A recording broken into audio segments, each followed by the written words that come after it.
Please leave a message after the tone. Hello, my name is Adam Sandler, and welcome to So Sandlerous, the Sandman movie podcast. Gabagoo.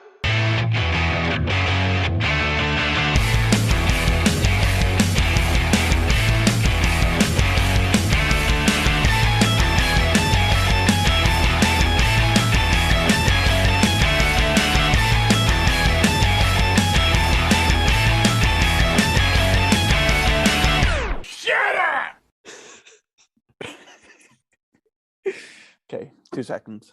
My throat is really dry. Okay. Hello, and welcome to So Sandlerous, the Sandman movie podcast, a podcast where we discuss the movies of famed guy who does a 2-second cameo as the devil, Adam Sandler. My name is Kerry Jones, and as always, this week I am joined by my dearest friend and co-host, Matt Wolstenholme. Welcome back, everybody. We've got some dirty work going on this week. Yeah, this week's not a Sandler film per se. It's a Norm Macdonald film. Like, yeah. This is the biggest stretch we've done.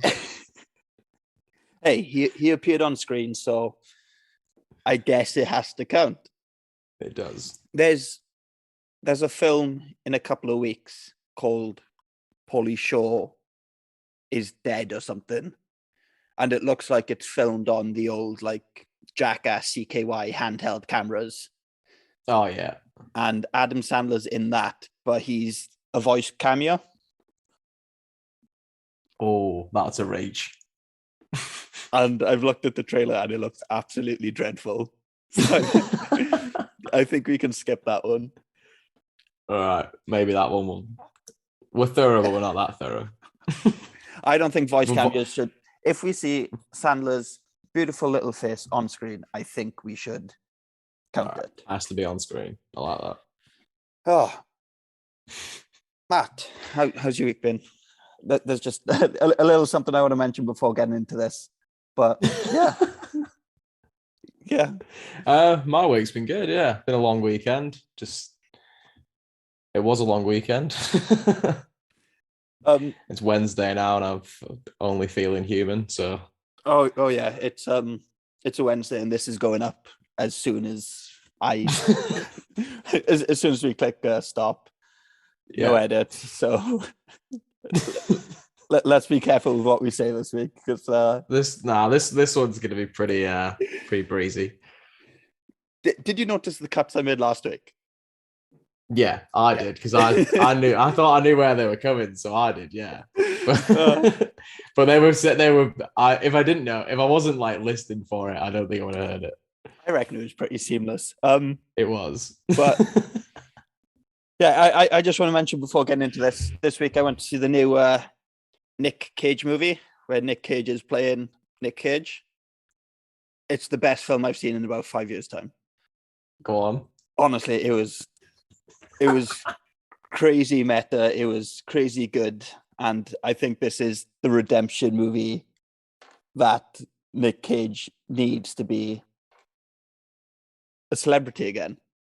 Instead of doing the shit that he's been doing for the last 20 years.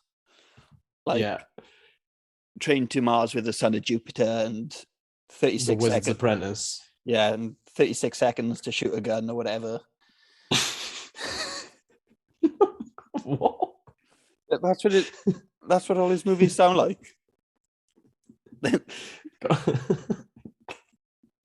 But God, honestly, I'm genuinely curious about this movie now. I really want to go and watch it. I just want to watch Nicolas Cage being Nicolas Cage. If you get a chance to go, honestly, best film I have seen since 2016. Since you watched the Batman back to back 2 days in a row. Oh. Honest, I don't think I could ever go back to Batman. I don't think I'll go back to Batman 2. Jesus, you've been hurt that much. Just for the record, me and Kerry actually really did like the Batman, but it's a fucking long movie to watch twice. Yeah. It's just a depressing world as well. Yeah, Ceri literally looks like he's contemplating his existence now after that. No, the Batman was good, but fuck me, it got it got boring after after an hour and a half. Give me 1966 Batman, 80 minutes. Have you seen the video have you seen that edited video where they edit Adam West into the Batman with a Corridor Crew? Is it Corridor Crew that did it? Yeah, it's the funniest thing I've ever seen. It's crazy. It's so good. I watched it the other day. But yeah, enough about Batman and Nick Cage. If you get the chance to see the Nick Cage movie, The Unbearable Weight of Massive Talent, go and see it. Best film I've seen since 2016. It's the first time that I've left the cinema in so long, and I was like, fuck me, that was good. Can we clarify what the 2016 movie was? It was a film called Sing Street. And it's about this guy in Ireland who wanted to start a band just to impress a girl. And that's a very good movie. And it was snubbed at the Oscars for Best Song, and I remember being furious when I thought the Oscars actually meant something. Yeah, fair enough. But back in the day. But now the Oscars are a joke, as everybody knows. But yeah, should we get into this movie, Matt? Yeah, go on. Let's talk about the third Adam Sandler movie that we've now watched that references someone shagging a dog. Wait, where was that? I've got a line in it, and so Christopher McDonald's in this, and he's got that little chihuahua. Yeah, There's one line in this where he's holding it, and Norm Macdonald goes, "He's got his thumb up that dog's ass." Because I know. And then 5 minutes later, like the next scene, he's holding it again, and he's like, "Dude, I swear to you, it's up right up that dog." And he whispers it, and it's fucking brilliant. Oh, because I know the skunk gets to the chihuahua at the end. Yeah. But yeah. But yeah, this week's movie is a movie called Dirty Work. You're fired. For anyone who's ever been wronged. What are you doing? I'm through with you. Look like a bucket of lard on a bad day. Don't get mad. Is some jerk making your life miserable? Call the guys Hello? Dirty work. who'll help you get even. Okay, settle down, prostitutes. This requires no sex. Well, you got a dead hooker in the trunk. I've never seen so many dead hookers in all my life. No job is too dirty. Look away. Your wand is magical, Harry. No duty is too low. The critics agree dirty work is crude, Hey, I think he's got his thumb up that dog. vulgar, Shut your cake hole, Yoko! raunchy, You ever had a chick with a beard before? tasteless. Hey, movie line. How's that looking, baby? He was supposed to keep driving. We hide these fish all over the house? And they'll stink for days. Norm Macdonald, Smells like fish in here. Is that some sort of signal? You wearing a wire? No. It really does smell like fish in here. Show these guys what we do to cows. Say hello to the devil for me. dirty work. Dirty Work is a 1998 American comedy film starring Norm Macdonald, Artie Lang, Jack Warden, Christopher McDonald, and Trailer Howard. The film was directed by Bob Saget and based on a short story, Vengeance is Mine, incorporated by Roald Dahl. So yeah, I really like this. Yeah, same. It's not a great movie by any stretch of the imagination. It's not winning any awards, but it's fucking hilarious. Yeah, it's like the acting is dreadful. I can understand why Norm Macdonald never got another leading role after this movie. I love Norm Macdonald. I will not have any Norm Macdonald slander on this podcast. His line reading was exactly the same for every single scene, but no, it was a very funny movie. What did you say earlier about it? How did they make you feel? So yeah, I was saying when we were saying we wish we watched this before. This is the first time I'd say this, and I genuinely would probably go and watch this again after we finish this podcast. I fucking thought this was hilarious. But I felt like this movie made me feel like Billy Madison made me feel when I was a kid. Yeah. Like it's just like random. It like this is kind of skits, but it like does follow like an actual plot and it does kind of link together. But like it still is just kind of like just random scenarios that keep finding themselves in. It's just brilliant. So it's just so funny. Again, it's just an extended Saturday Night Live sketch. Yeah. It's I like it's a 5-minute sketch pulled into an 80-minute movie. Like I really appreciate how like the cameos in this like actually add to the plot as well, where it's like the people doing the cameos actually are part of the movie. Instead of just like there, yeah. Like they were in Coneheads. Yeah. But no, I really enjoyed this as well. I was saying, if we watched this when we were 11, 12, I think a lot of the quotes in this movie would have gone into our lexicon. Oh, there's like yeah, there's loads of shit I'd be saying from this that if I'd have learned as a kid, I would have just said for years. The problem is you'd be saying them and nobody'd know what you'd be on about. Yeah, no one has seen this movie. No. So yeah, Norm Macdonald, obviously very famous Saturday Night Live alumni. He got kicked off because one of the producers thought he wasn't funny, even though he's probably one of the funniest that's been on there in the last 30 years. Arguably one of the funniest people ever on there. Just this very, very unique sense of humor that Norm Macdonald has, and like his just delivery is very like it's very unique. Yeah. Yeah. I don't think there's anyone else who has the same sort of stand-up and the same sort of presence on chat shows and just that presence when he's on camera is what Norm Macdonald does. No, he's just got such a command with like just his voice and like the stuff he says. It's so fun. Yeah, it sounds like he doesn't give a shit, which is he sounds like he's completely emotionless in everything he says, and then it's just absolutely the wildest thing in the world. And Artie Lang as well, who played Sam in this movie. I think his name was Sam. Yeah. Sammy, yeah, he's another stand-up comedian who came from Mad TV, which is basically Saturday Night Live, but the knockoff. I think the only thing I know about Mad TV is when it's referenced on The Simpsons. Yeah. And Mad Magazine. Even tell you what it is. Yeah. And then who else is in this movie? Then Jack Warden. I don't know who Jack Warden is. I should know who Jack Warden is because he was nominated for Academy Award for Best Supporting Actor for Shampoo in 1975 and Heaven Can Wait in 1978. He received a BAFTA nomination for the former and won the Emmy for his performance in Brian's Song. Can't believe you didn't know him, Kerry. No, did you? Jack Warden? Yeah. It's in Brian's Song, mate. What are you talking about? Nominated for Best Academy Award for Shampoo. Oh, he was in supporting actor.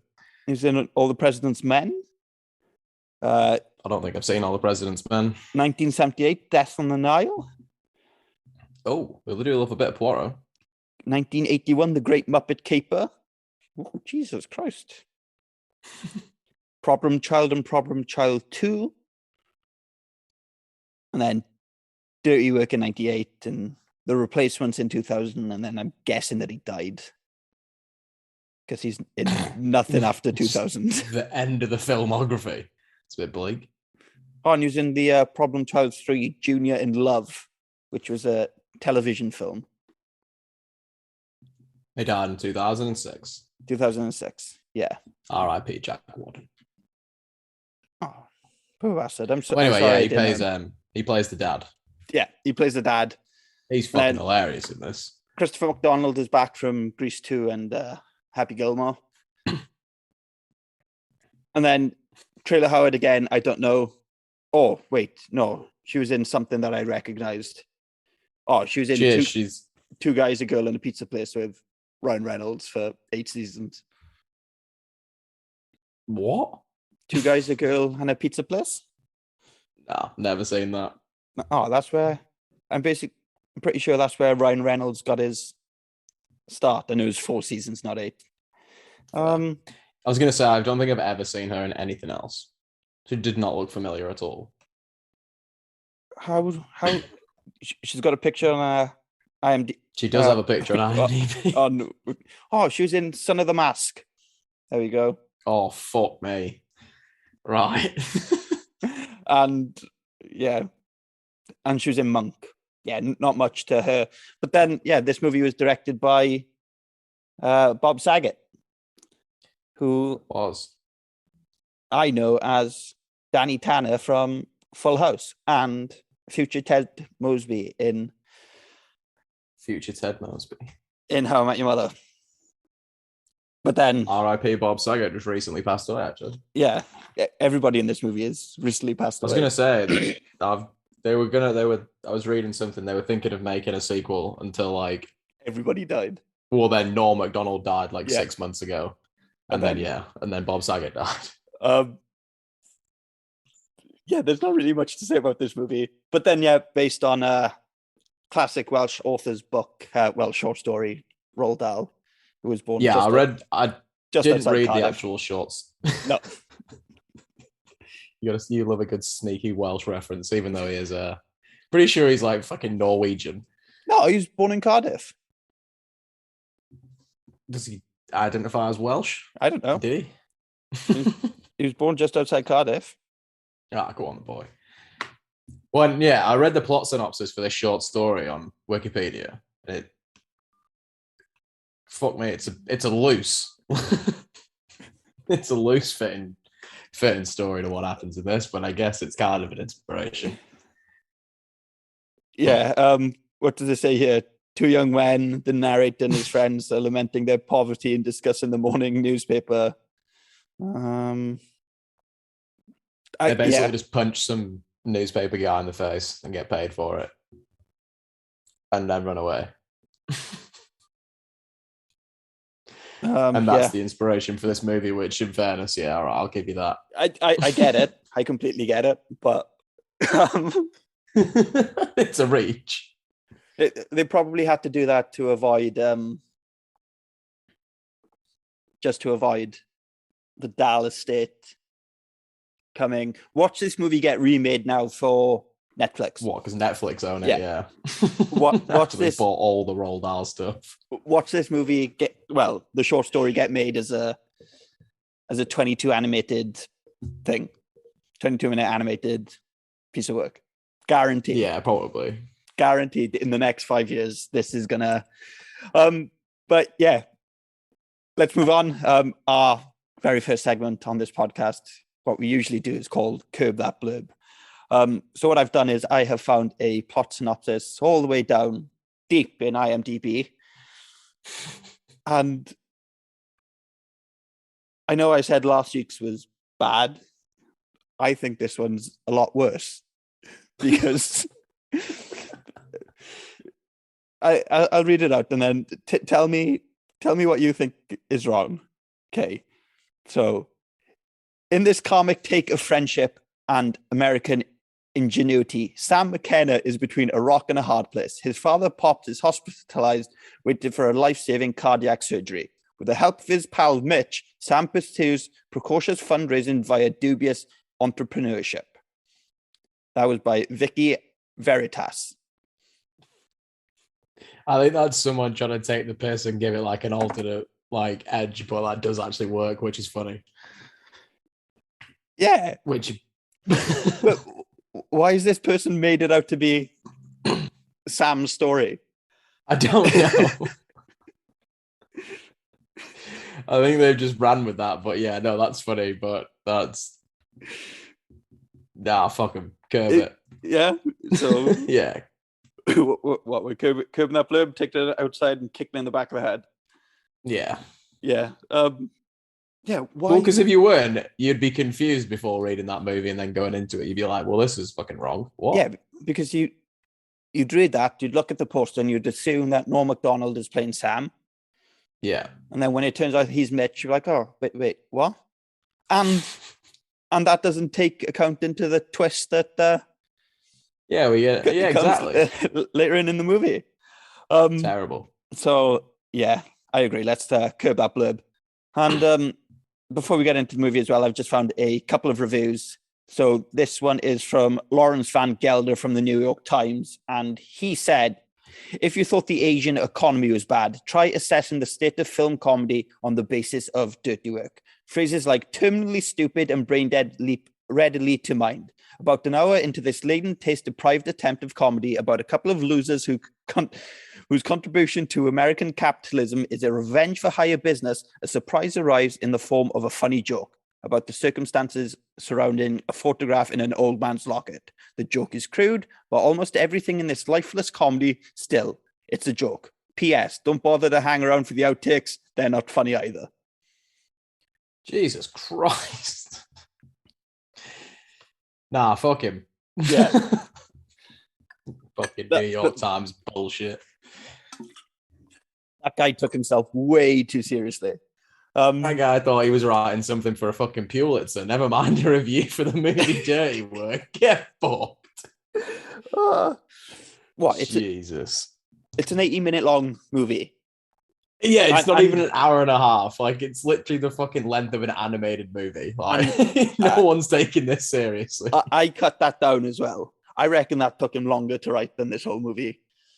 I mean, 100%. I mean, we can't fucking say anything. We're doing 2-hour-long podcasts on 90-minute Wedding Singer. Yeah, but we're also taking the absolute piss. And I'm not trying to publish this in the New York Times. Yeah, fuck Lawrence Van Gelder. Fucking Lawrence or Lauren? Lawrence. Even worse. I found a couple of audience reviews as well. This is 1.5 star from Chan Man 19. And he just says, longest sketch ever, ?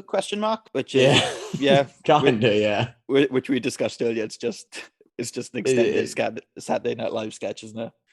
Yeah, 100%.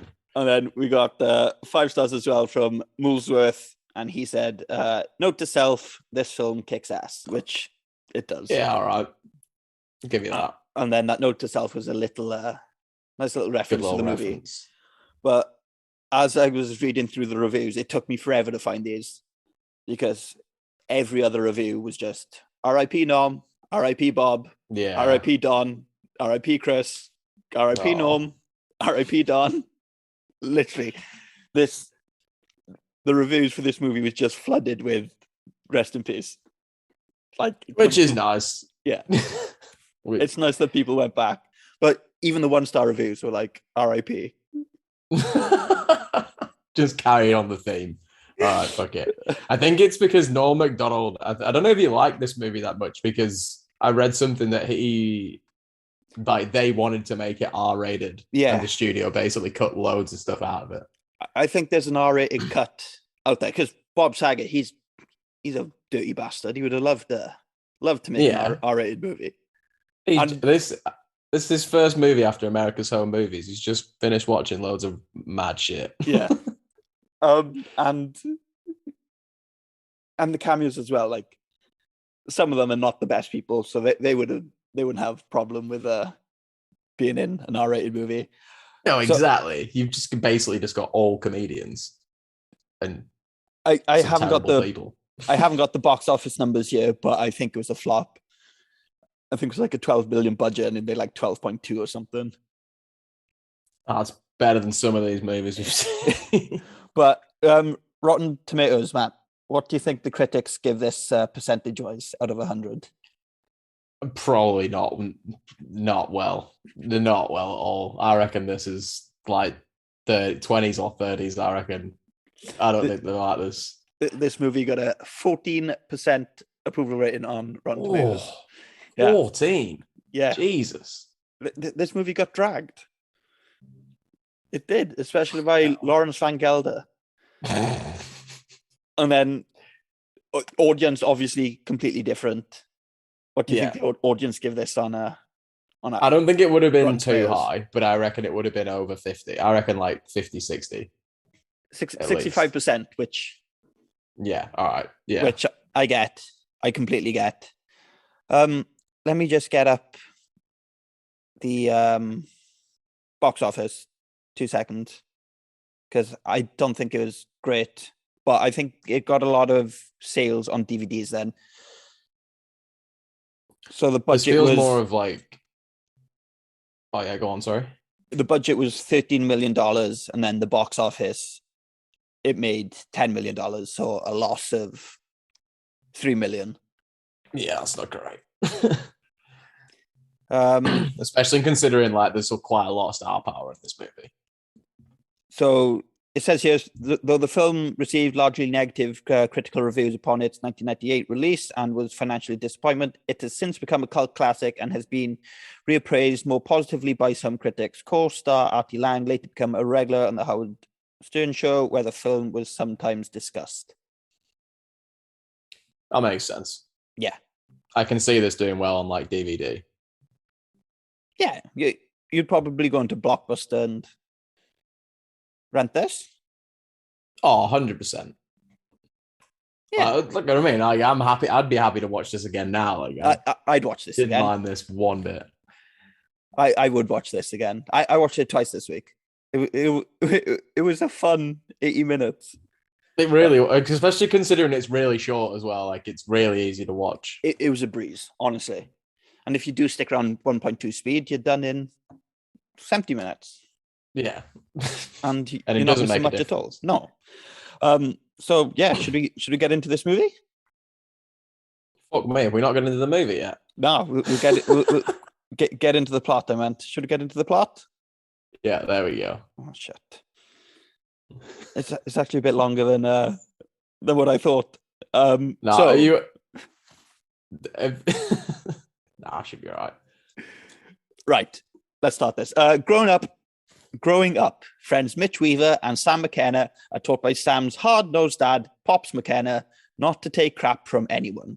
To that end, the pair plant a bunch of guns in a schoolyard bully's desk and have him arrested for gun possession. Next, they catch a kid fondling crossing guard in the act after having applied crazy glue to the bottom of Mitch's pants. Yeah. Jesus.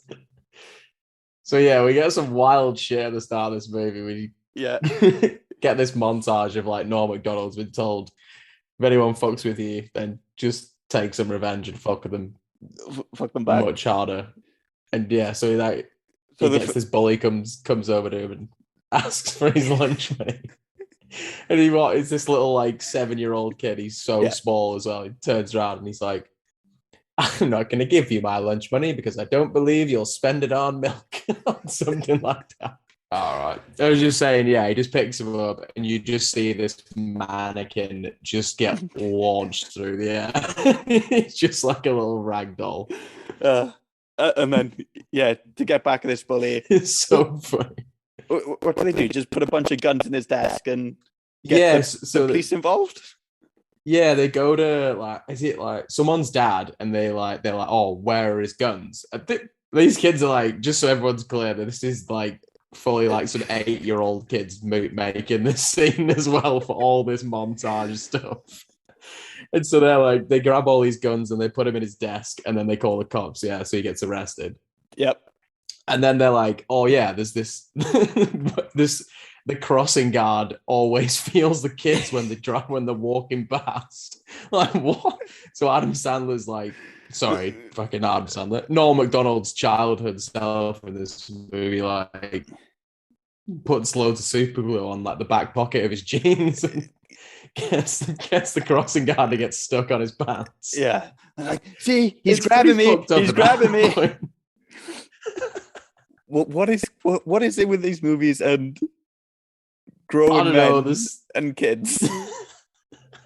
Like, some proper weird. And this is not even it as well. Like, no, there's more as well in this little montage with the babysitter. Yeah, carry on. And then we've got Aunt Jenny as well. So there's this. Norm Macdonald's mum dies in the movie, like right at the start of this montage, and his aunt, just this one of those classic aunts with just like the biggest pair of boobs you've ever Yeah. seen, and she just shoves his face in, and he's just having this crisis. But by this point, Norm Macdonald's character is a teenager. Oh, sorry, yeah, he's Yeah. significantly older at this point. This He's like not an montage is 8-year-old him kid going anymore. through the years.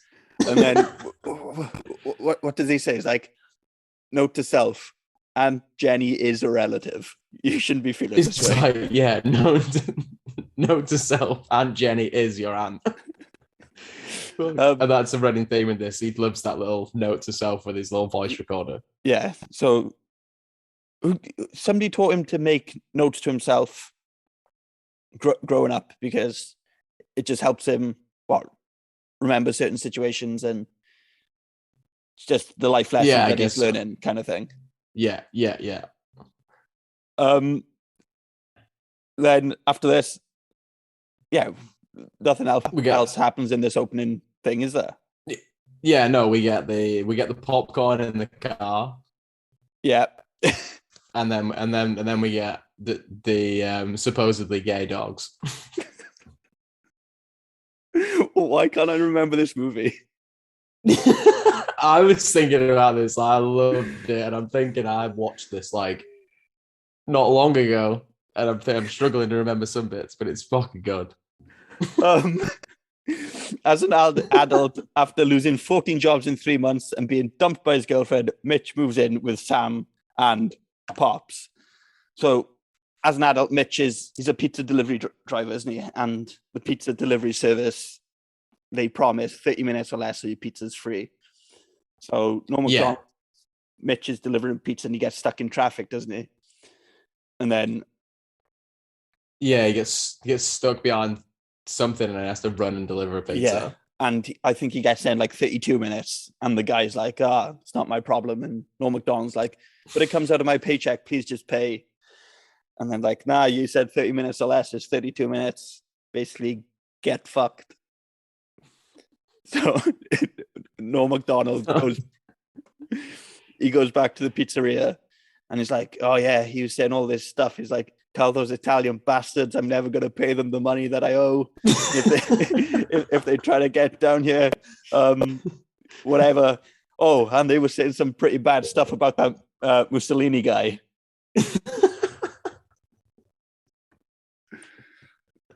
This is fucking brilliant. He's just berating this little Italian pizzeria guy. And then it turns out that the customer rung up before to say that Norm Macdonald was late. So the head of the pizzeria, he's like, Mitch, you're fired. Get out of here. Get out of it. And then he kicks him straight out. Straight away. And then he just goes back home, and somehow his girlfriend's already found out that he's like, because it's her uncle, isn't it? Or something? Something like that, yeah. She says like, uncle, someone gave you the job or said you were fired. Yeah. And then she just throws all this stuff out. And then he's like, what about the stuff in there that I paid for? And she's like, you didn't pay for anything. And he's like, I thought I paid for the popcorn machine. And then a full-size popcorn machine. Just getting this giant on wheels popcorn machine off the balcony. Just gets flinged off the balcony. Still keeps it though. Still works. Yeah, still works. Still keeps it. And then because Mitch has been thrown out, he has to move in with Sam and Pops. Yeah. So he heads over there with his popcorn machine. Yeah, and then in Sam and Pop's house, Sam's like, go hang out with my dad. And Mitch is like, no, I hate your dad. He was always being so mean to me. Kind of thing. It's just, he says like he's always been like really mean, and he's this creepy old man. Like, I don't want to be near. Then not much happens in the house at the moment. But then after this, Mitch and Sam head to the bar, and they get into a fight with some frat boys over a girl. Mitch and Sam plan a revenge. Oh, wait. So, they go to the bar. Here we meet. We get a cameo. Yeah. Well, not really. This isn't really a cameo. Like, this is actually, I'd say he's part of the movie. Yeah, this is a extended part. We meet Chris Farley's character. What was his name? fucking no, I have no idea. I've got it here actually. Chris Farley as Jimmy. So he's this guy with. I guess is he supposed to be an ex-veteran, or is he just this random guy? Why do you think he's ex-vet? Is it because of his nose? Well, no, because he wears a green shirt in like the whole movie, doesn't he? Like that kind of. Dirty, I don't know. I just thought he was a dirty drunk. Oh, fair. Maybe he is then.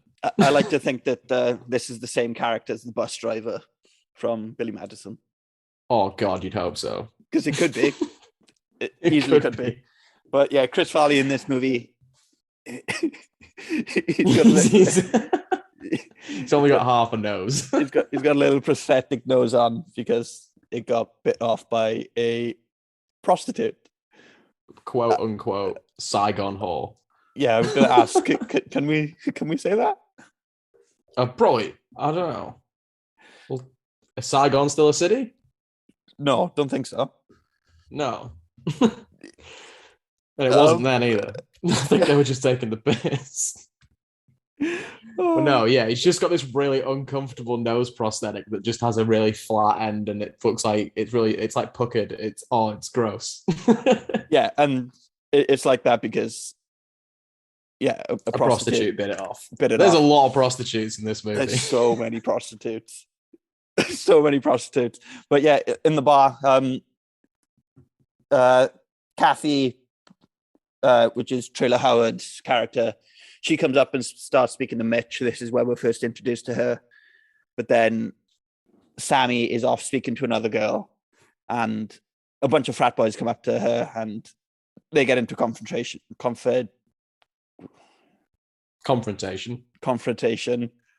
And Mitch is basically like, I gotta go help my friend out, and then they get into a fight. Yeah, so they just pick a fight with like 8 frat bros, and then we get the next scene of Norm Macdonald getting tossed through something, and it's now a plate glass window. Yeah, so Sammy and Mitch, they get the shit kicked into them. Yeah, and then they decide to do their classic thing of taking revenge. So what they do is they follow the frat boys home. Yeah, then they jump on a payphone, ring the frat boys, and say, "Oh, there's a frat down the road. They've hired some fake cops to come steal all your like booze and stuff." Yeah, and try to shut your party down. But remember that they're fake cops, so you don't have to listen to them and just punch them if you want. And then they ring the real cops, and they're like, "Oh yeah, there's a frat party going on. So and so, please come and shut it down. Like it's too noisy and there's underage drinking." So the real cops go to the frat house. The frat house think that they're fake cops, and then one of the frat bros just swings. He doesn't even question it. Nope. Answers the door to the police, and he's like, Can we keep it down?" Immediately just clocks him. Yep. And then there's a big brawl with like 30 police officers, 30 frat bros. And just getting the shit kicked out. And then Sam and Mitch, dressed as coppers, also kicking the shit into these frat boys. Yeah, getting some good old revenge. Yeah, classic. After this, Pops has a heart attack and he is in hospital. Yeah. And then in hospital, Pops confined in Mitch because of their parents' swinging lifestyle. So Mitch's parents were swingers, Pops was a swinger, and it turns out that Pops is actually Mitch's real father. And dun dun dun. Plot Sammy and Mitch are half brothers. But yeah. And what Mitch is like, oh no, Pops, I don't believe you. And he's like, yeah, look inside this locket. So he opens up the locket and it's like, that's the picture of you fucking my mom. I love how he's probably had that on his entire life, just a locket of him banging. he must have done. But no, what is it? He goes to him. He's like, "Well, we couldn't. I got pregnant with your mum. I got pregnant with Sammy's mum. We did." And he has like, I think he says one of my favorite lines in this entire movie. What does he say? He goes to him. He's like, "Well, we didn't have any of these fancy contraception methods you guys have now." like pulling out.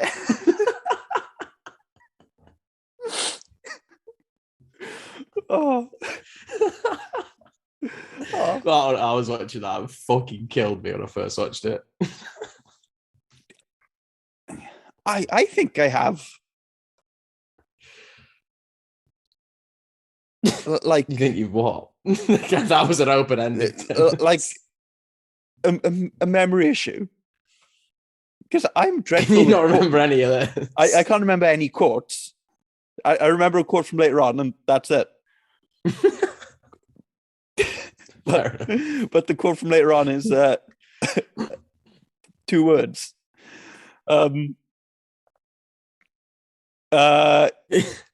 Even though Pop's heart is failing, Dr. Farthing, which is our next cameo, a hopeless gambler, will raise Mr. McKenna's position on the transplant waiting list if he is paid $50,000 to save himself from his bookie. So Dr. Farthing in this movie is played by Chevy Chase. Yeah, he's great in this. Yeah, I liked him. He's in that mid stage of where he still looks young enough to be Chevy Chase from National Lampoons, but he's not as old as what he is in Community. No, yeah, he's like, he looks he doesn't quite look like he did in Caddyshack, but yeah, he's definitely still quite young in this. It was kind of disorientating. I won't lie to you. He does look like Chevy Chase though. Like he doesn't look like he does now, whereas you can just tell you can tell like he looks like how he used to anyway. Yeah. But yeah. He's like, oh yeah. He's like, oh, your dad's too old to be high priority because what's the point, basically? And then he asks, is your dad a celebrity or famous athlete? Because apparently they get boosted up. So he tries as many things as he can to boost Pops up the waiting list. But then in the end, he's like, if you pay me $50,000 so I can pay my debt to my bookie, I'll make sure he's top. And this is the only way that Mitch and Sam are going to save Pops' life. So they agree to get the $50,000 and what they're given 2 weeks, a month. It's 2 weeks to get $50,000. Shit. So yeah, here we get like we get the ball rolling for the movie, really. Yeah, that's where the plot kind of kicks in. So now it's just them trying to make $50,000 in the 2 weeks. Yeah. So Mitch and Sam find a number of jobs to help in the help wanted section of the newspaper. These include working at a shipyard. So at the shipyard, they're getting their induction, and then they're basically like, oh yeah, we're not qualified. And then they get fired straight away. Yeah, he's telling them how to do something like not even complicated, but he just turns around and goes, so we lied in our resumes and we don't have a fuck clue what's going on. Then they have a job at testing some new fat burning brownies. And the brownies have a number of side effects, including hallucination. Yeah. So after taking these brownies in this like lab, Mitch and Sam are driving home. Sam's okay, isn't he? Is Sam okay? Yeah, he's fine. He just kind of itches his ear. Yeah. Sam is a bit itchy, and then Mitch is covered in red spots, sweating. And he's literally looks like he's dying. Yep. And then he hallucinates, and this hallucination is where we get the only reason we watched this movie. Yeah. Is Adam Sandler on screen, and he's playing the devil, and he literally just says, burn, burn, burn. And then that's it. Yeah, so we get in this, it's Mitch and Gary Norm Macdonald's like, yeah. Sammy turns into Gary Coleman just driving the car. And then for some reason, they're in hell and the devil's like trying to put him on a barbecue or something, and he's played by Adam Sandler just going nuts over the front of the car. And that's why we watch this movie. And Gary Coleman says his classic line. Yeah. We get a classic What you talking about? Yeah. What are you talking about, Satan? I only, like, as bad as it is, I only know Gary Coleman from that one The episode of The of Simpsons. Simpsons with Funzo. Yeah, where he saves him at the end from the tire fire. Where he's the security guard. Yeah. That's probably one of the best Christmas episodes of The Simpsons. And then, yeah, he just goes, what are you talking about, Satan? But literally, what? It's a 30-second cameo. It's small. It's shorter than the one in Coneheads. I think it's a 30-second scene. I think it's like a 4-second cameo. Yeah, he's not in it for very long at all. He literally does a little dance, just says some gibberish, has like 3 lines, and then fucks off. And here we are, ladies and gentlemen, on the So Sandlerous podcast. Yeah, the brownies have a number of side effects, including hallucination. The brownies cause Mitch to see the devil and Gary Coleman. And let's just move on. Mitch and Sam get a job in a cinema with an abusive manager, played by Don Rickles. Yeah. And exact their revenge by showing men in black who like to have sex with each other to a packed house to get their manager fired. This was funny as fuck. So I've just got my note here as just fat shaming, because that's all he does. He just berates Sammy just for being fat. And then he doesn't really say anything to Norm Macdonald. No. And so they're like, but you know what? Fuck this guy. We're gonna get our own bag. And then all the other employees are like, oh yeah, this guy's a piece of shit. Like he's horrible to us. And they're like, oh, we'll give you $20 if you get him fired. And then everybody chips in, don't they? Like, oh yeah, I'll give you $20 as well. One of these theater ushers, played by Chris Farley's brother. Was that where it was? I saw it on the thing, but I didn't know whereabouts it was. It was the big ginger one that looked like Chris Farley. Yeah. But then, yeah, they get him fired by playing a porn parody rather than Will Smith's Men in Black. Yeah, so we get like Men in Black pops up on the screen and it's there for like 5 seconds. And then you just get this little like fade into underneath of just Men in Black, and in brackets, just who like to have sex with each other. And then... God, the 90s was a long time ago. And then basically everyone just runs out of the theater because they realize it's a porn, and they just stampede Don Rickles. Yeah. Yeah. They run him straight down, and then he gets fired by his boss. Did you know like the president of the cinema chain or some shit. Did you know people have called Don Rickles the bravest man in comedy? Because when he was younger, he used to be the stand-up in like all the mafia bars and mob bars and whatever. And apparently he was the only person that could get away with saying anything bad and making fun of the mob bosses, just because he was so funny with it. Yeah. That's sick as fuck. Imagine. It's like, well, if I say this wrong, they're going to shoot me. No. Apparently the mafia loved him just because he was so funny and so charismatic, and apparently he could get away with everything. But Don Rickles has been in loads. Toy Story. We know him from Toy Story, and he was in a Dennis the Menace movie. Yeah. And he's in... Sorry, say that again. Is he... Because I remember 2 Dennis the Menace movies. One with Don Rickles. Is Don Rickles... He plays Mr. Wilson, but is he... I was going to say, he plays the neighbor, doesn't he? Yeah, but is he the one that's married to Betty White? I think so. And then I think that's the one I've seen. Is that the movie with Carrot Top or no? Oh, Jesus. I've not seen that, and I couldn't tell you. No, there's 2 from when we were kids, like completely different cast. And I think Don Rickles was in the second one. Carry on. Don Rickles was in what? He's Mr. Potato Head. Yeah. In Toy Story. Yeah. And I'm just trying to... It says he's in Casino, but I'm just trying to think who is he in Casino? But I don't recognize the name, so.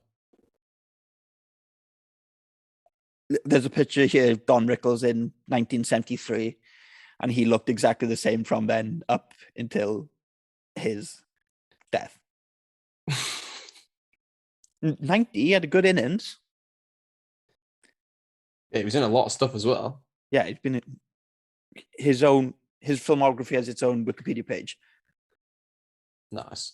So yeah, Sammy and Bitch, they get paid for getting the manager fired. So they realize that this could be a lucrative business, and then they decide to open up a revenge for hire business called Dirty Work. Yeah. So when they're working, when they first open up, they realize that there's a car dealer down the road who's not very nice to his staff either, because Kathy, the girl that Mitch fancies, works for him. Yeah. Yeah. And then they find out that he's going to do a live TV ad. Is that a thing? It's live TV ad, which I don't think. You don't do it for the exact reason in this movie, but I don't think I've ever seen a live advert. I've never seen a live, it doesn't make any sense. No. But it is just one of those classic car ads. It's like, get this for $4,999 and £2,000. Yeah. So yeah, Kathy works for a shady used car dealer. After publicly embarrassing the dealer during a live TV commercial, they do. Okay, so let's talk about this. We've just skipped one scene that I thought. Sorry, go on. No, it's all right. It's just when he sees Kathy on the street. So the scheme just sits in, and Norm Macdonald's character just sees her walking down the road, and he just starts shouting Mildred at her. So he just starts shouting Mildred, and he runs over the road and shouts Mildred. And so she turns around and he's like, "Oh, hey, how's it going?" And she turns to him and she's like, "You mustn't have a very good memory. And my name's not Mildred." And he's like, "Oh, no, I just made it up. You never told me your name, so I just guessed." And I thought that was fucking brilliant. I remember laughing at that. And then that's where we find out that the live TV ad's about to go on. Yes. Because, so the car dealer is played by David Kushner, who's Anchorman, The Office. Yeah, he's Champ from Anchorman. He's I can't remember his name from The Office. It's he's in Michael so many Scott's Boss friend that everyone hates. No, it's his friend that everyone hates. Oh, what the fuck's his name?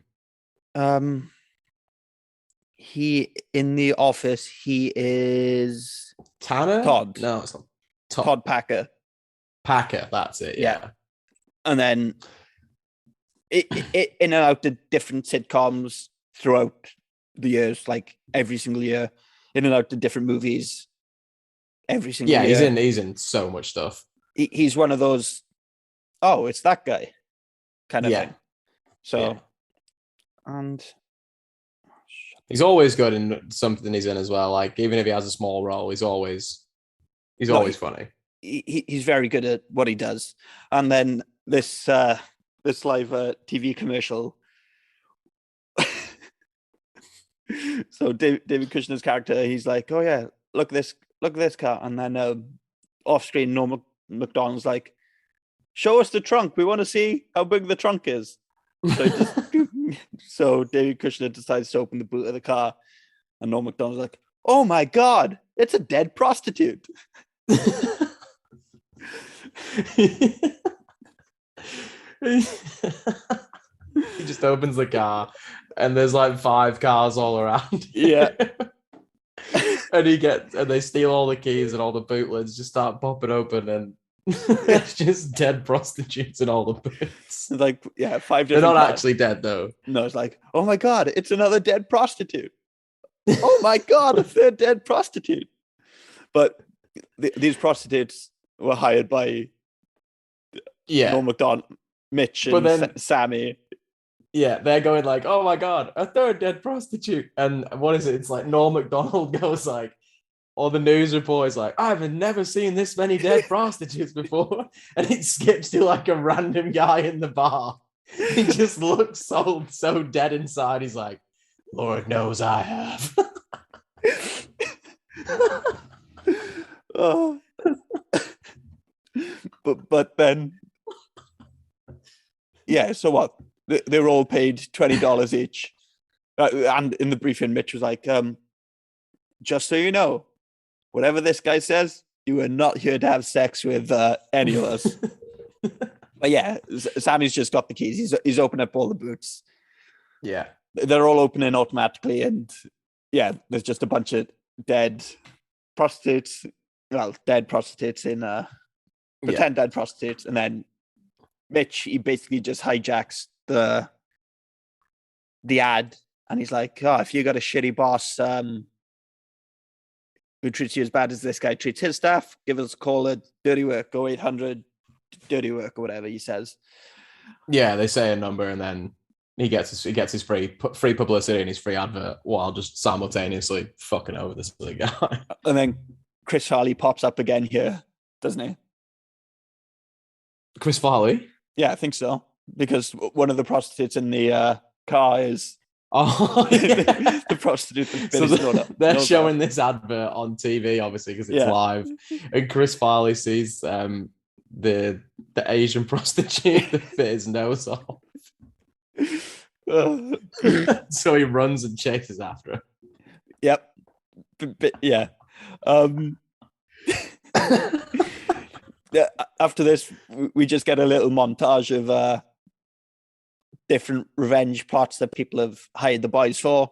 One of them includes a dwarf at a fun fair who's having problems with the bearded lady, and then the guys just shave off her beard as she sleeps. Yeah, so we got Rachel Romaine as the bearded lady. Rebecca Romaine, isn't it? Sorry, Rebecca Romaine. Yeah, Mystique from X-Men. That's where I know her from. Yes. Yeah. Then we get a annoyed. This is my favorite scene in the whole movie. Then we get an annoyed neighbor who's tired of next door speeding about on the road and just having parties next door.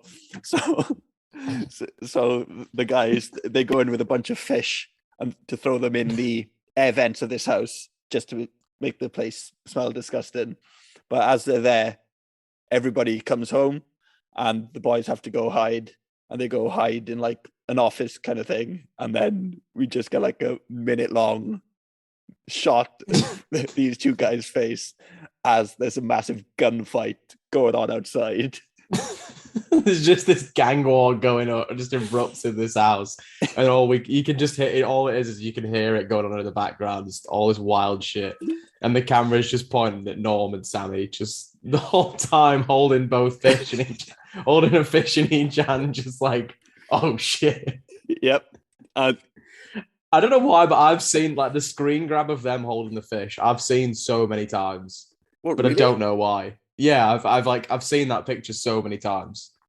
I've no idea why though. Maybe it was RIP Norm post on Twitter, but I doubt it. Maybe it was, but like it was so. I just have this very vivid memory of that fish picture where they're holding the fish. Like, what the fuck is this? This is so funny. And then the neighbor comes in and he just sees all these dead bodies on the floor. He's like, guys, when I said get revenge, I didn't mean this. I didn't want this. And then the third one, then they interfere with a unscrupulous local property developer, Travis Cole, who's played by Christopher McDonald, because an old lady is scared that she will lose her house. So the main conflict of this movie is Christopher McDonald wants to knock down a bunch of houses to create a car park for this opera house that he loves. And we're first introduced to him because he's knocked down a bunch of houses, but this old lady refuses to move, but he's going to bring in the bulldozer anyway because he's a piece of shit. Yeah. So she rings Mitch and Sammy. He's like, oh, please come help me. So then they do their classic popcorn trick. Yeah, which we saw at the start of the movie. Engine. Yeah. To the bulldozer, and the bulldozer's broken and this woman's house is saved. Yay. Do you reckon that popcorn thing would work? I don't know. I was thinking about that when I was like, and I was thinking, where would you put it in? But I mean, if you got enough and it was in the right places, I mean, the engine's going to heat it up. Yeah. I don't know if it'd completely fuck it up though, but it's not I something guess you want to. maybe it would. Yeah, you don't want to try. Yeah. Unless you want to try on like maybe a lawnmower or something. But if Mythbusters and Brainiac was still a thing, I reckon if we wrote into them, it will. Brainiac got shit though after Richard Hammond left. It did. I had a signed John Tickle t-shirt though from Brainiac. Did you? Right. Yeah. I met him. It was they did like a thing at like Manchester Industry Museum, and it was sick. Oh. I wonder what he's doing now. This was years ago. I would have been like 11. Yeah. Yeah, this is a long time ago. That would have been the perfect time to do it, though. And then, do you remember Brainiac's test tube baby with Dick and Dom? Yeah. Yeah. That was good as well. Oh, that shit was great. What was their history version as well? Their history version? Yeah. It must have been Brainiac History Abuse. Oh, it was, yeah. It must have been. It was Brainiac History Abuse. Completely forgot about that. Yeah, they were just testing old medieval like weapons and stuff. That was a cool show. Yeah, because they used to do shit to that giant knot like every week and no one could ever break it. Yeah. And then they do the same thing on Brainiac with like that safe. Yeah. Oh shit. I remember when Richard Hammond first crashed. I was devastated. Yeah, well, that's when Brainiac stopped, though, right? Because that's pretty much that was 2006, 2007? Yeah. How the fuck did he survive that? No idea. It's not even like, and he's crashed since then as well. Fuck's sake. Oh, I do love Richard Hammond in Top Gear. Anyway, enough about off that tangent. Back to the show. Yeah, so after Mitch and Sam destroy this bulldozer, they are arrested. There's a couple of quotes here as well. What are they? This is where he says the thing about the dog. Oh, what? So he sees him holding it and he's like, I think he's got his thumb up that dog's ass. What, when they first meet Christopher McDonald's character after he bailed. Yeah. So they're in the prison first, and there's a bunch of So in the prison, it's implied that because Christopher McDonald's character, Norm Macdonald's character, he gets taken away by a bunch of prison inmates, doesn't he? Yeah. So it's implied that he's just been. It's very much implied that he's been very solid off screen. Yeah. So, but like, it's so strange how they do it. Like that whole scene is weird. I was watching it thinking, like, are they going to make a joke? I thought they were going to switch the camera around and it was going to be a piss take, but then and it was going to be something really mundane. But then it wasn't, and I was like, no. And the way that the way that Norm Macdonald is annoyed with this is, I remember.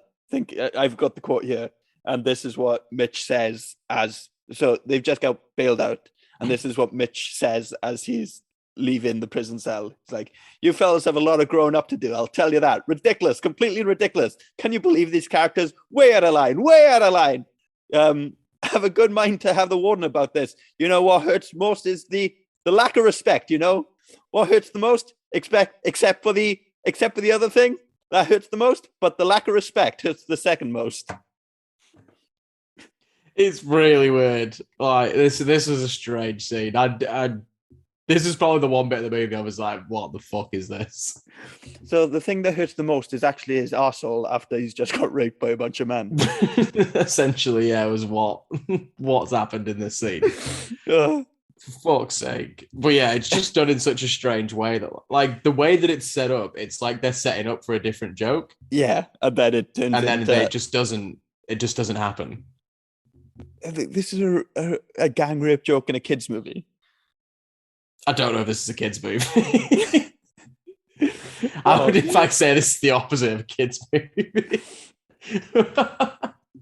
I just got my notes up again, and I almost started reading Wedding Singer stuff. Yeah, so they're both arrested. Then Travis Cole pays the bill for both of them, pays bail for both of them, and he doesn't press charges. He then tricks them into destroying his apartment building, promising to pay them enough to save Pops. Yeah, so he wants to get rid of this big apartment building that he tells them he owns, and so he basically wants to hire them. Yeah. So what happens is he pays bail. They go to his office then because he's asked to see them, and then he's like, "Listen, I got a job for you. Go destroy this building that I own. It's full of drug dealers. It's full of lowlives. It's full of we need to get this building condemned so we can knock it down and rebuild it and get nicer people in, basically." And the guy's like, "Oh no, we're not going to do it." And then like, "Oh, we'll give you the $50,000 you need to pay for Pops's heart transplant." Yeah. And then they're like, "Okay, it's our only way. We haven't got much time to do it." And then so they completely destroy this building. There's bits in between though, because we meet Kathy and her grandmother at one point. Yeah, we meet Kathy again. So just before this, we meet them at their place. Oh no, sorry, he hires them. Yeah. To do this, and then he meets the grandma. Yeah. And then they just fucking do it anyway. Yeah. So that's right. Kathy's like, "Oh yeah, this is my grandma. She lives here, blah blah blah," and then they destroy the place anyway. Yeah. Even though. Yeah, so she's like, "My grandma runs her business out of this place, and has done for 60 years or something crazy," and doesn't say what it is. So they destroy the place, and then it turns out that the people who actually live in there were good people. Like Kathy's grandmother was running like a sewing business. What do they do in this? If you watch it again, just I'll keep an eye out because there is so many. But the building, they do loads of shit. Yeah, like the spray paint. So basically, they put flyers under everyone's door and say, "We're going to be spraying and we're going to tent it and spray it for like boats and stuff on this date, so everybody needs to be out." So they have, so there's no one around when they're doing all this stuff. Yeah, and then so they spray paint the front of it with loads of graffiti, and they graffiti all the insides, and they smash all the walls open and knock all the doors down and put fish everywhere and just blow up the toilets. Norm Macdonald can't smash any of the doors down, so he just burns one of the doors down. And then Sammy drops a cherry bomb thing, like a firecracker down the toilet. It doesn't go off. Yeah. So he decides to take a shit. And then it just blows up as he's taking a shit. So yeah, they completely destroy this building. And then afterward, Cole reveals that he is not the owner, and that they had them to vandalize the building so that they could buy it cheaply, evict the tenants, and build a parking lot for his beloved opera house. Yeah, so it turns out that the building isn't actually owned by Christopher McDonald's character, and it's owned by Mr. Yeah, so it's owned by who is their landlord for their like little shop that they run the dirty work out of. Yeah, and earlier on in the movie, he was like, if you don't pay rent, you can punch me in the stomach. No, if you don't pay the rent, you can punch me straight in the stomach, which we do get. It's not an idle threat. So yeah, but so we found out it's his building, and he's pissed, and so he like locks them out of their office. Yeah, and then all these people that lived in that building, because it's now been condemned, they have to all like go and relocate, and they're all like living in it's like a school gym. Yeah, basically. Where's the scene with the homeless people outside? Where does that come into it? Do you know they're Is that outside? before or after this? I don't know. Like we were saying earlier, there's not much of a plot to this. But there's a scene. I think. Oh no, because Mitch is made homeless as well, so he has to sleep in his car. And when he's sleeping in his car, he's listening back to his tapes, and he realizes that his note to self tape was recording as Christopher McDonald's character confessed. No, yeah, that's later on. He pays the homeless guys before this. Right. Okay. So after condemning the building, he confronts him because he won't see him. So like they go to the building, and then Christopher McDonald refuses to meet him. And they go for their 50 grand, don't they?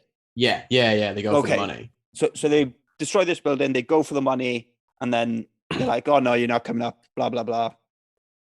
Yeah, he basically tells them to fuck off. He's like, "You criminals! Like you've got nothing to do with me. We've got no agreement."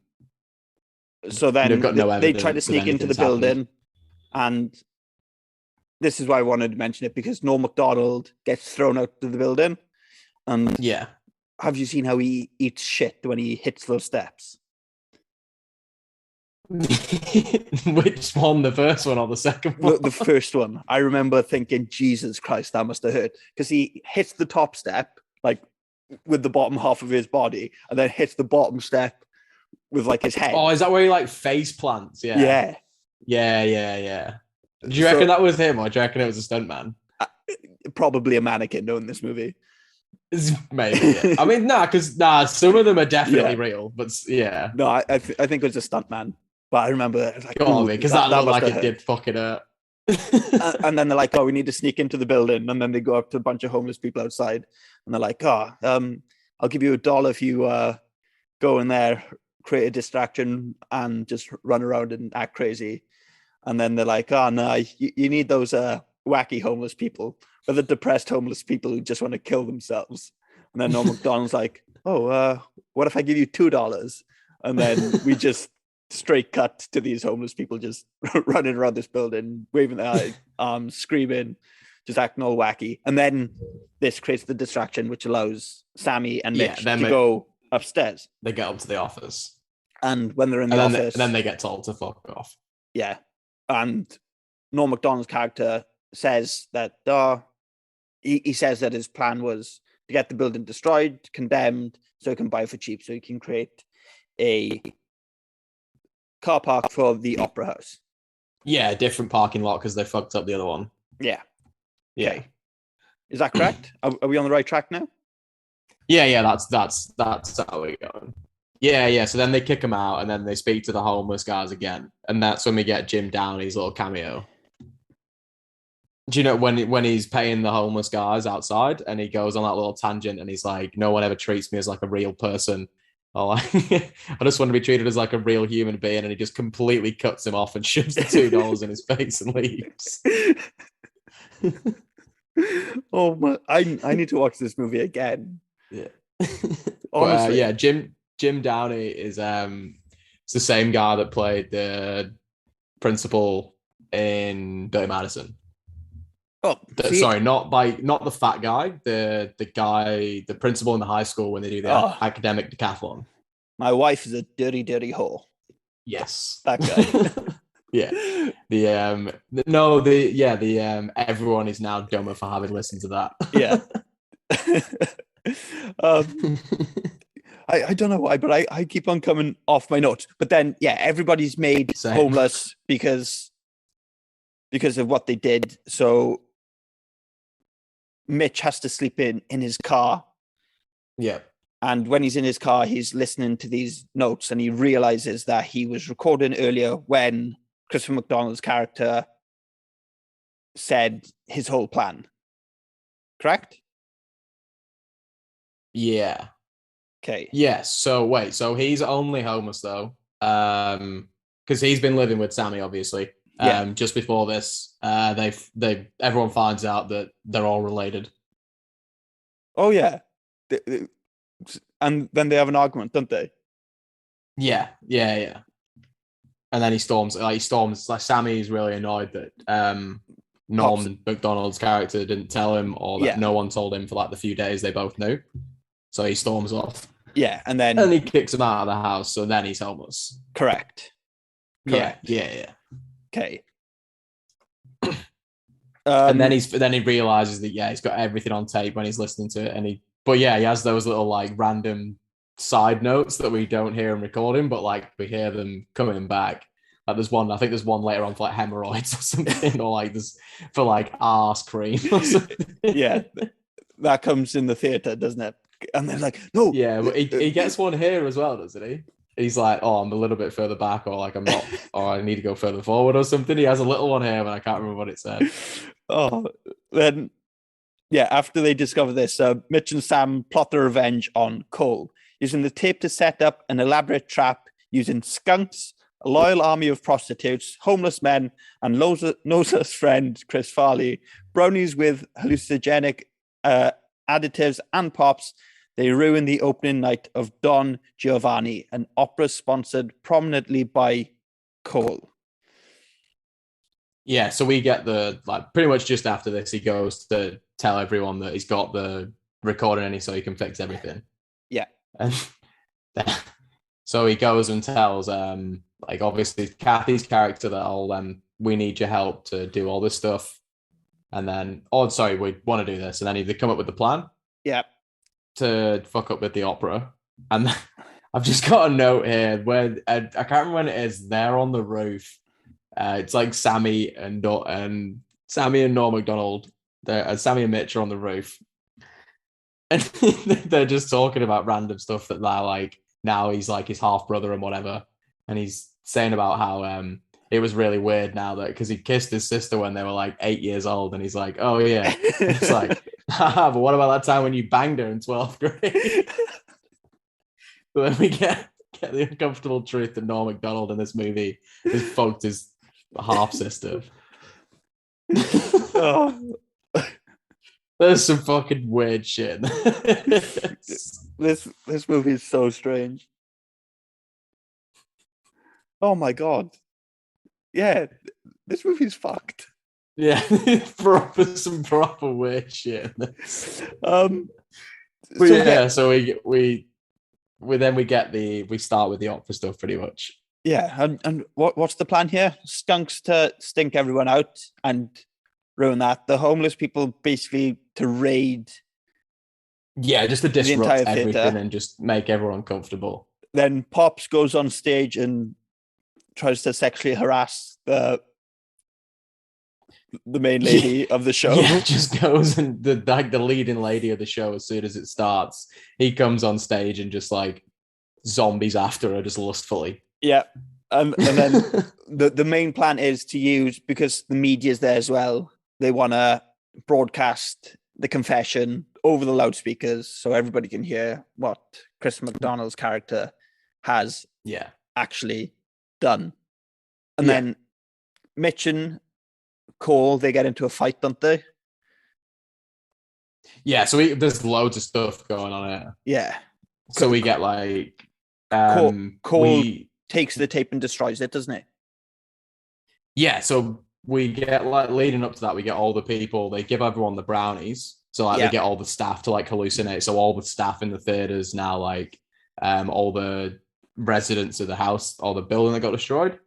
And so Norm Macdonald goes up to the what is it? It's not like is it like a box, I guess? It's like a balcony, but is it I guess that's the box where Christopher McDonald's just by himself, and he just turns around and he's like, you won't overpower me and my army of prostitutes.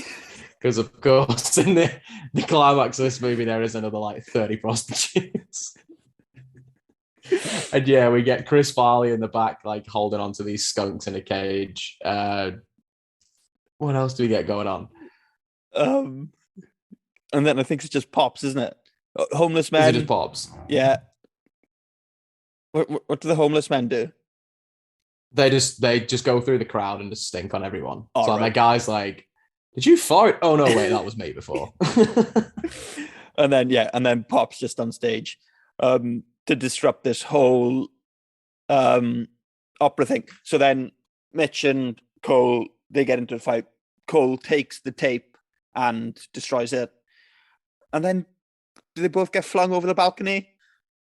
So what happens here is Norm Macdonald's character gets like the tape recorder taken off him, and Christopher McDonald's character like crushes it, and Christopher McDonald then what? He's like basically fuck you. You've got no evidence. Like I don't care anymore. I'm going to cancel all the nice stuff I've just done for you, like paying the $50,000 and all that. And then so then Norm Macdonald's like, oh, it's a good thing I put one in the PA system then. So he just plays it over the tannoy for all like the press and all the video cameras and that. Yeah. And so Christopher McDonald spear tackles him off the balcony, which is like 30 feet in the air. And they just land on the leading lady that's getting chased around. Yeah. And then as this is playing over the PA system, here we get the note to self, buy more hemorrhoid cream. And then Norm Macdonald's like, oh no. Yeah. fast forward. So with the media present, Mitch plays back Cole's confession over the theater sound system. Cole sees that the public image is being tarnished and agrees to pay the $50,000. Yeah? But he doesn't. Yeah. No, he agrees, and then as he's getting arrested by the police. And then he steals the thing. Oh, sorry, no, he steals the thing and then he gets arrested. Yeah. As he gets arrested, he says to his like right-hand man, oh, make sure you cancel the $50,000 check, blah, blah, blah. But because the right-hand man is hallucinating, he sees Cole as a prostitute. And and then he's like, oh. He's basically just like, I can't wait to have sex with you. And the guy's like, yeah, absolutely, I'll do that. Absolutely, yeah. In the end, Cole is punched in the stomach, arrested, and jailed. His dog is raped by a skunk, Pops gets his operation, and Mitch gets the girl. Dr. Farr then overcomes his gambling habit, but gets beaten to death by bookies anyway. Yeah, so we get the end of this. We get Chris Farley is now in a relationship with the Asian prostitute that bit his nose off, but he now has the new end of his nose. He's got a little prosthetic. Nice little wrap up. We get just get a little wrap up story for everyone. Mitch and Kathy, they get together. Yeah. Pops is fine. Sammy's all good. Yep. And then we just get the news that immediately after the doctor, he gets murdered by like the mob anyway. So the whole movie was basically pointless. And I guess the dad's still alive, so that's the end of the movie. I don't understand. Watching it, I really enjoyed it, but talking it over with you, can't remember any of it. I can't remember a single thing. I watched it twice. There's loads of stuff in this that I'm like, what did I text you the other day? I basically text you saying, I'm so happy we're doing Dirty Work because it is completely ridiculous. Yeah. You said you were like really happy we were going to do it. But that was 6 days ago. And I've watched it since then. So I don't understand how. I'm sorry I haven't been able to discuss this movie with you because I've had no clue what's happening. I mean, you could have fooled me. Oh, Jesus Christ. I could have easily not watched this movie and just rambled on because it feels like I have. Oh, right. Anyway. We do get an outtakes in the credits scene, though, which I always do enjoy. Oh, yeah. The when they roll some like bloopers next to like the credits at the start. Yeah.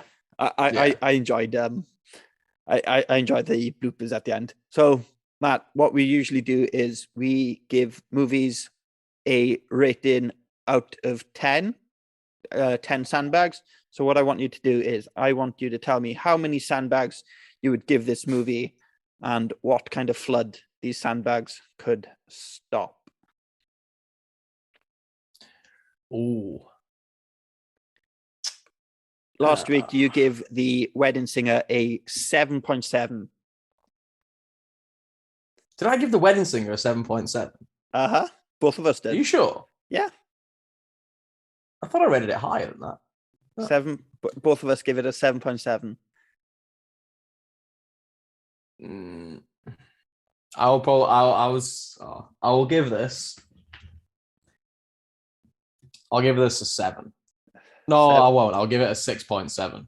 6.7. Okay. Yeah. If I had put that 7 in, unfortunately, I could not delete it. But luckily, the 6.7 got down. And what kind of flood could your 6.7 sandbag stop? My flood, the flood of piss that guy gets off the building. I don't think we talked about. There's a scene in the movie where Sammy's pissing off the roof, and this guy's like, "You fucking asshole!" And then 30 seconds later, you get him, and he's just on the roof, and it's not a little bit of piss. He's like completely drenched. And Norm Macdonald just turns to him and he's like, "That was a hell of a piss." Do you remember any of this? No. Oh my god. Oh. All right, the flood of piss off the roof is what I reckon my 6.7 stamp bags could stop. I thought I enjoyed this movie, but apparently not. I think this was I think this was better than Coneheads, but not as good as Airheads. I give Airheads a 6.2. Okay. So I'm gonna have to give this a 5.7, I think, which seems a bit low considering I was excited. It does seem a bit low. I was excited. But I do agree that it's not as good as Airheads. But as an actual movie. Yeah, you give Airheads a 7. And my 5.7 sandbags could stop. I've got one that I thought of after I did mine. I can't think of any liquid in this movie. There's a flood of something, but it's not liquid.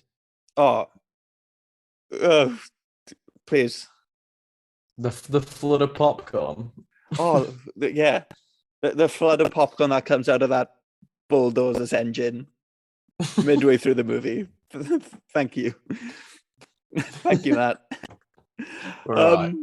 So what does that bring us up to? Your average is a 4.9, and my average is a 4.56. Oh, I'm pulling away. Yeah, you are. But with a little bit more leniency. And if, considering I have a 0. for going overboard, yeah, you do. A big fat 0.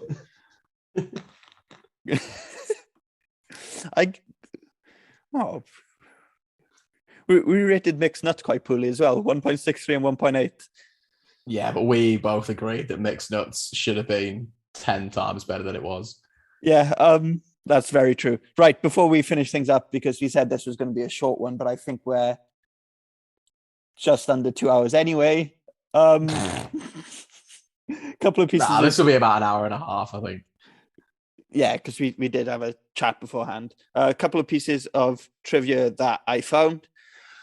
Matt, we almost didn't do this movie because the cameo of the devil was first offered to Howard Stern. So I can kind of see that. That would have been different, but it would have been. I can see that. So this movie could have been completely struck off our roster. And a second piece of trivia I have is this is Chris Farley's last film before he tragically passed away. Yeah, I saw that. It was his last movie that he was in. Is he in? Oh, I guess this would have been filmed. This would have been released posthumously, probably. Yeah, I think so. Or just before. No, because this came out in 98. When did Farley die? 98? 97, I think. All right, okay. And then... Yeah, so this would have been, the last thing he would have been in, I reckon. And then Bob Saget got in trouble with MGM after spending a week's worth of budget on shooting a day's worth of Don Rickles riffing. Say that again. Bob Saget got in trouble with MGM after spending a week's worth of the budget on shooting a day's worth of Don Rickles just riffing. What the fuck? He just had the camera pointed at Don Rickles and he was just going all day. At one point, they That's had to. so funny. I read that they had to calm Don Rickles down because instead of making fun of the characters, he was just making fun of Norm Macdonald and Artie Lang. And they just had to reel him back in. Oh, Jesus. Do you have anything there? I couldn't find much with the goofs. No, yeah, I was looking at pretty much the same things you were. There's nothing. The only other thing is that I saw was he said Howard Stern was offered the role, but then I think it was Sammy's character. Is it Artie Lang who became? He was then just on Howard Stern like after that as a regular, I think. Yeah, like him and Howard Stern are good friends, I think. Yeah. But no, I've got nothing else I need to say. Do you? No, I mean, yeah, I like this movie. I enjoyed it. I think that I would recommend this as just like I wouldn't say it's good. I would say it's funny. I think I'm going to go back and watch it because I feel like I've I feel like I underappreciated this movie this week. Yeah. No, I don't know. I think my memory is fucked because the last couple of weeks I've been basically writing the full plot synopsis just so we can have something to talk about. But this week I couldn't be bothered, so I just added in small bits. But then the bits that I've added in don't really add much. But no. Right, Matt. I like this. Before we go, do you want to let the people know what we're doing next week? Next week, baby. What do we got? We got Adam Sandler. We've got the man backing himself. We've got him playing some good old American football. Yep. But that's not where he's starting out. He's starting out on the sidelines as the water boy. Yeah. Next week is the water boy. Are we gonna try and get a guest on? Are we gonna have a surprise guest? We are gonna try and have a surprise guest for the water boy episode. Considering that we spoke about 10 weeks ago about getting a guest on for the water boy episode, we haven't really planned anything since. So if he's free, we'll get a little guest on to talk the water boy with us. It'll be nice. We'll figure something out. It'll be a nice little change. But yeah, if you want, leave us a 5-star review on Apple Podcast and Spotify. Leave us a nice little comment on Apple Podcast and we'll read it out on the show. Send us an email at sandlerouspod@gmail.com and we'll also read that out. Follow us on our Instagram at sandlerouspod. The other social networks, I can't be asked. They're dead. I think we pretty much only use the Instagram. We only use the Instagram. So yeah, follow us there at Sandlerous Pod. Is there anything else I'm missing? I don't think so. Not unless Elon Musk wants to promote us on his new website. No, I'd be pretty happy. Apparently, Mark Hamill lost 200,000 Twitter followers yesterday because people are just mass deleting their accounts. Jesus. Yeah. They saw the Elon news and people were out deleting in droves, apparently. But yeah, that's for so Elon us or whatever it's called. Oh yeah, I still think Elon Musk bought Twitter just to stop that guy from publishing his flight plans every day. No, he. Do you know why he's done it? Because why?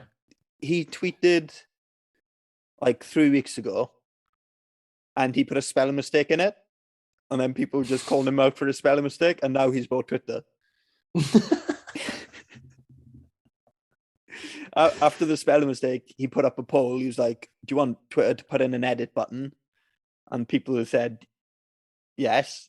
So he's decided to buy Twitter so he can put in an edit button so he doesn't get bullied anymore for making spelling Doesn't mistakes. fuck up any more tweets. Toxic masculinity. Oh. Wait, yeah. Follow us on our socials and leave us a review. Thank you very much. And goodbye. See you later, everybody. Thanks for joining.